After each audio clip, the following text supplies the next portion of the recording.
So Zoom is preparing us to go live officially now, and it'll show me that we are set up for our next Freedom Friday. I will do the announcement and introduce you, and then we will get started.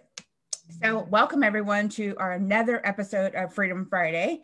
Been doing Freedom Friday for many years now. It actually started on a radio show years ago that I was doing for Money 105 for a Real Estate Insider show, and we were just taping behind the scenes.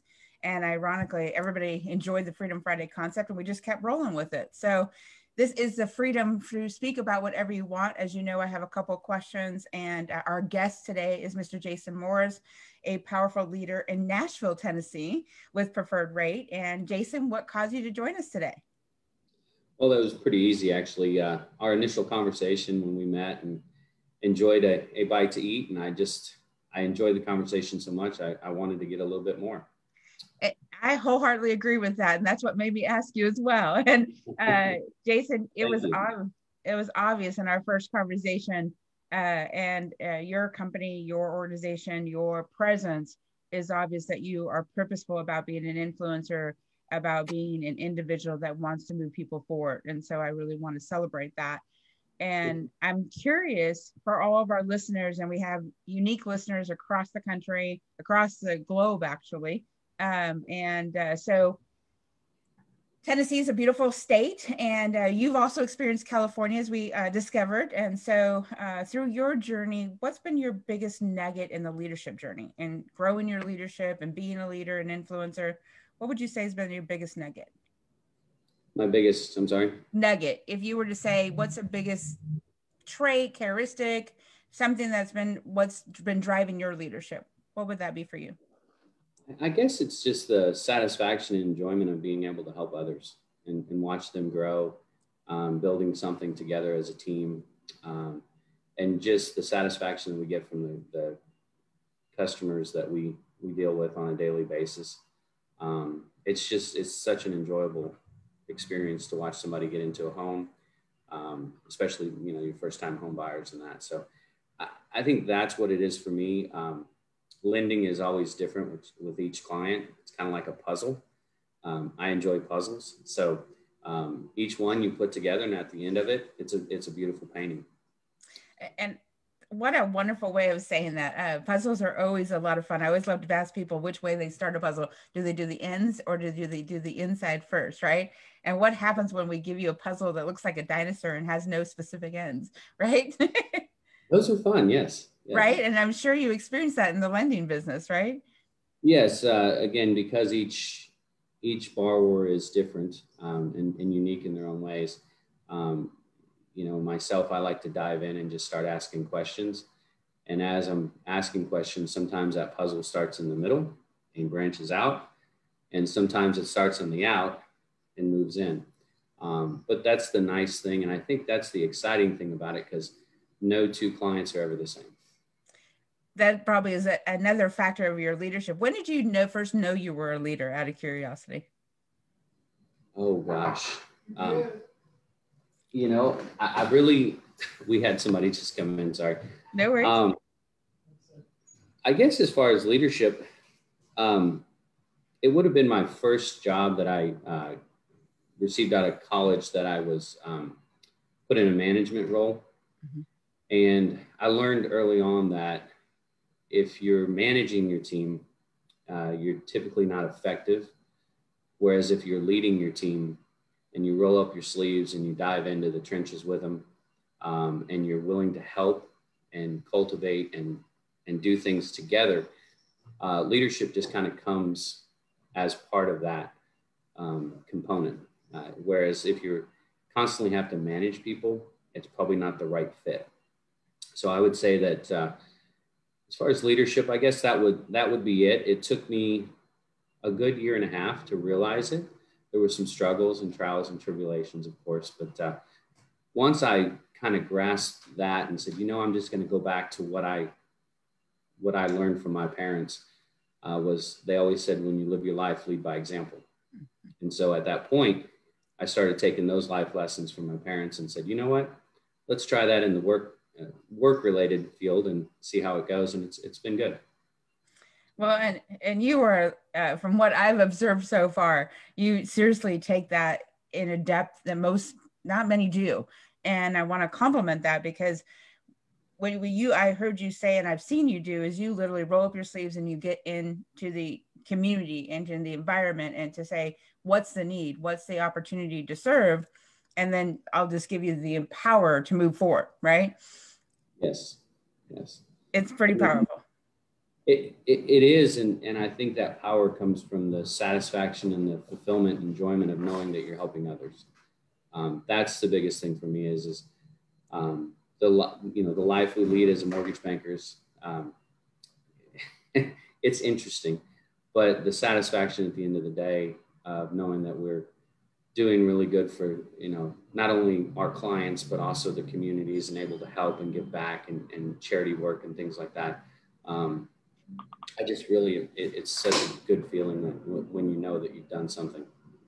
Well, and there's so much opportunity for you in your industry. And that leads us to our next question, which is always a fun question, is the opportunity of perceptions and perspectives, right?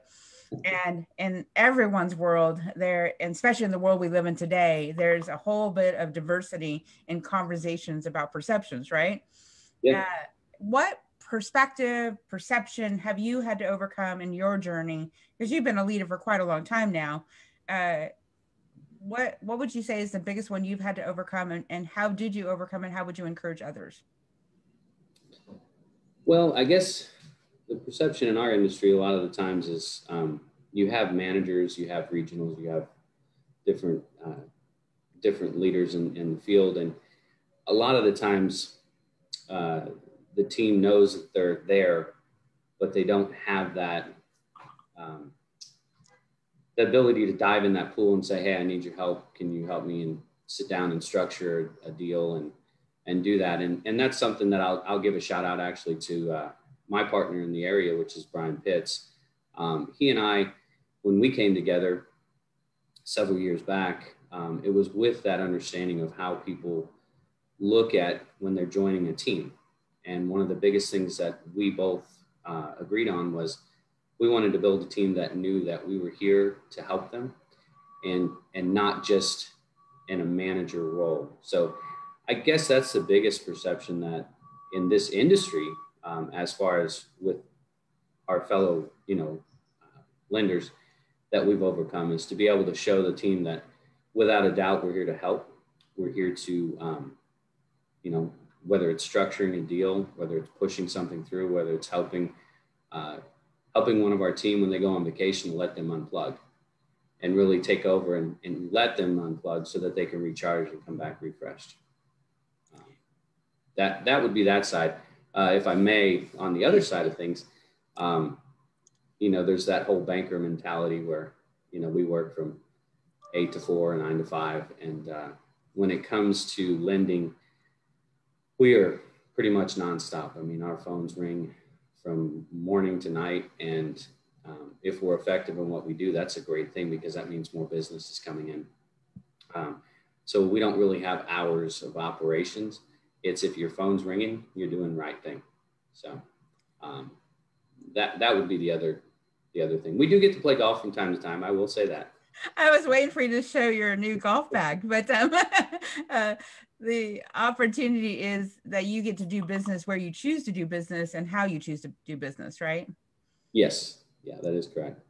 And, you had mentioned California, and moving to Nashville was a very interesting thing at first, because getting used to not being close to the ocean and some of the other avenues there. But Nashville is such an incredible city, and it's growing, and the people here are just so amazing. So when I moved here back in 2008, I fell in love almost instantly with just everything.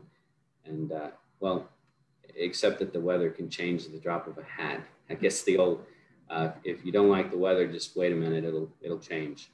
But yeah, Nashville is a great city, great community. And myself and my family, we really love it here and enjoy it.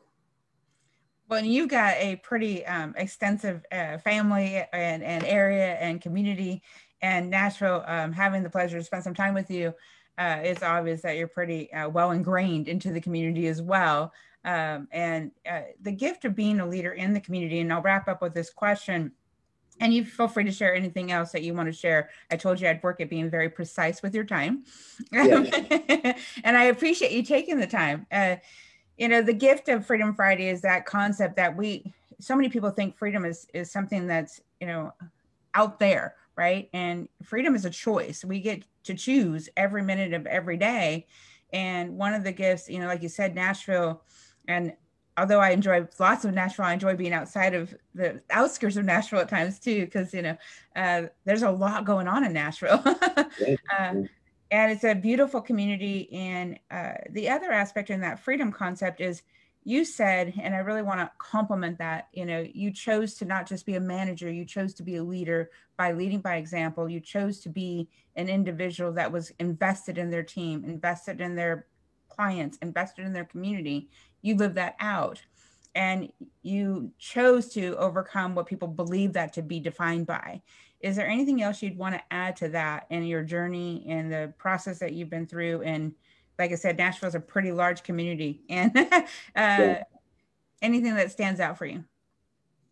Well, I guess if I'm going to add to the freedom side of things is something that I've always believed in. And if you're doing something, it goes back to something my dad always told me: if you're going to do something, do it right. Don't do it half-heartedly. Do it because you want to do it. Do it because you enjoy to do it. And that's something that I try to always encourage people in what we do is do it because you enjoy it, and make it enjoyable for yourself and others. Because at the end of the day, if you're enjoying what you do, it's a lot easier to do it. And it's exciting.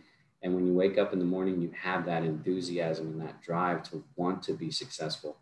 And so that's what I would say to anyone to add to that freedom is make sure that you understand if you have your goal and you have your plan and you put it into action, that freedom comes because you're passionate about what you do. And the more passionate and more driven you are, the more the enjoyment fulfills you. And that's what I truly look at is to be able to enjoy this. I'm blessed.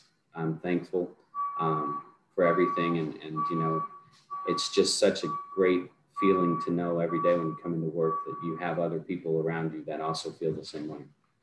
You exude that. And it's a wonderful gift to see. And having experienced the building that you're in a very historic building. You've got a lot going on. I can hear a little bit of it in the background. And that alone is its own time to spend through that community. And I love the way you said that. And we just got through talking about it in one of our courses this week, is the opportunity that it shows, whether people realize it or not. It shows how passionate, it shows how committed, how much you believe in, how much you are truly invested, and you are a living example of that. So I want to thank you for taking the time. Thank you for exuding that and sharing that thought and process with our listeners. Anything else I forgot to ask you? No, I mean, I really enjoyed the opportunity to talk more with you, and I look forward, of course, to future conversations. And other than that, I would just say, for those listening, get up every day and live it to its fullest. Accomplish what you set out to do and believe in your dreams and goals. That is a perfect ending to an awesome Freedom Friday. I will share your contact information, or if you'd like, or your Facebook page, whatever you prefer, in our commentary. And we, again, appreciate your time. Thank you for being a resource for us. Thank you, April. Thank you. Have a great day, Jason. See you soon. All right, you too. Bye-bye. Bye.